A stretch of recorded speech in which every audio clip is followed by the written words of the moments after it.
Hi, everyone. Welcome to This One's Dedicated To. I'm Jennifer Ziegler. And I'm Chris Barton, and we are here today with our guest, Natalia Sylvester, the author of Breathe and Count Back from 10. Welcome, Natalia. Welcome. Hi, thank you so much for having me. Oh, we're so glad to have you. And just to kick us off, would you read aloud the dedication in your book, please? Yeah, absolutely. So this is the dedication for my second YA novel called Breathe and Count Back from 10. And it says, to all the hippies who've ever felt out of place, together we are always home. To Ceci y Ramon, por todo y por siempre, which means for everything and for always. Um, so, yeah. Well, can you tell us a little bit Mm-hmm. about the people you dedicated the book to? First off, the hippies. So, like me, my main character was born with a condition called hip dysplasia. And it's basically a condition in which your hip joints aren't isn't like properly aligned. So it might be coming out a little.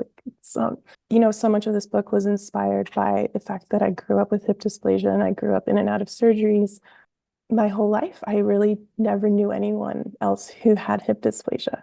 I always kind of joke like the only person I ever met as a child who had hip dysplasia was actually my cousin's dog,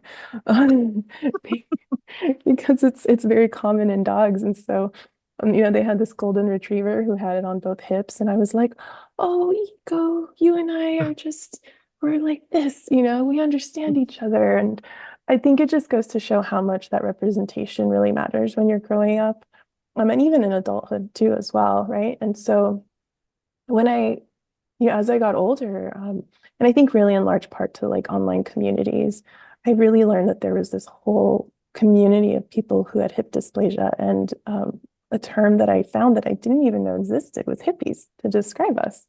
So I was really so delighted by it. But it became really important to me, this idea of, yeah, I really did often feel out of place growing up.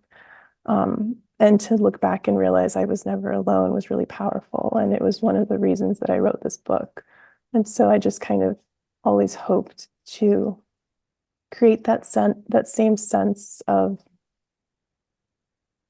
understanding and, kind of solidarity. Like, I see you, I know we're all here, and yeah, like we can feel like we can, like, the more we share our stories, that's we're creating a, like a place that feels more like home for all of us. Like, we're making the world that much more inclusive, that much safer for us to be who we are and not feel alone in it.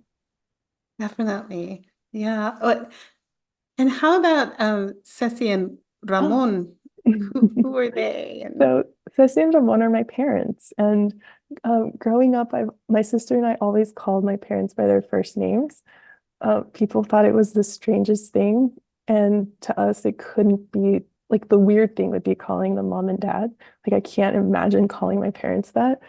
And I don't know how it happened. I know from the way they tell it is that my sister's older than me. So from the way they tell it is that she just, as a kid, would hear everyone calling them that. And so that's what she decided to call them.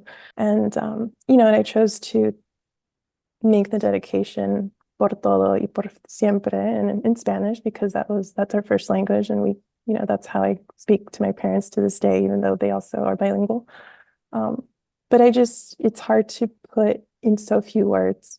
How do you thank someone who has, like, loved you and supported you unconditionally your whole life, through things that growing up I didn't even realize were hard until I stepped out of like that protective shell that they created for me. Because I always tell people, like, I didn't ever really grow up feeling marginalized as a disabled young girl until I started going to school. And it was, I'd had my surgeries, and I would be I'd be home for months at a time, and like in my casts and in recovery. I'd have a cast like for my chest and my ankle, and they'd take off the cast, and then I'd be in crutches, and it's just, a lot of physical therapy. And in my family, that was just our norm, you know. Nobody in my family ever made me feel like at all stigmatized or less than from it. It was like I kind of just assumed every kid has something that they have to go through.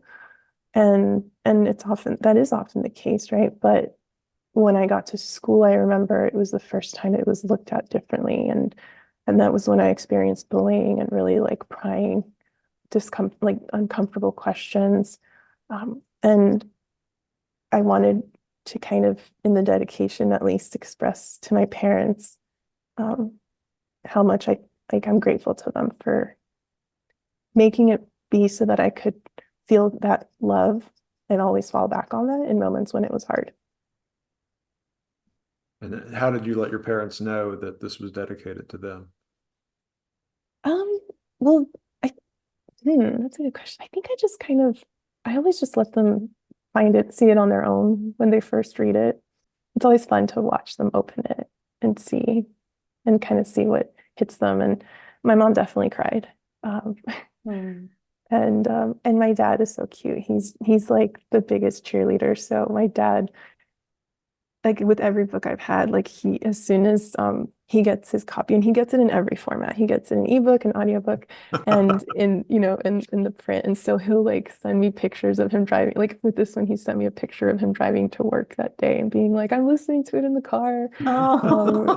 And yeah, and he mentioned like how much, how touching it was and that it made him cry. And Oh.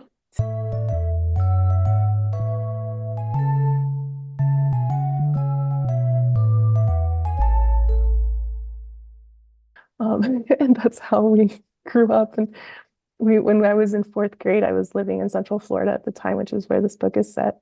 And I remember one of my teachers thought that sissy was the Spanish word for mom.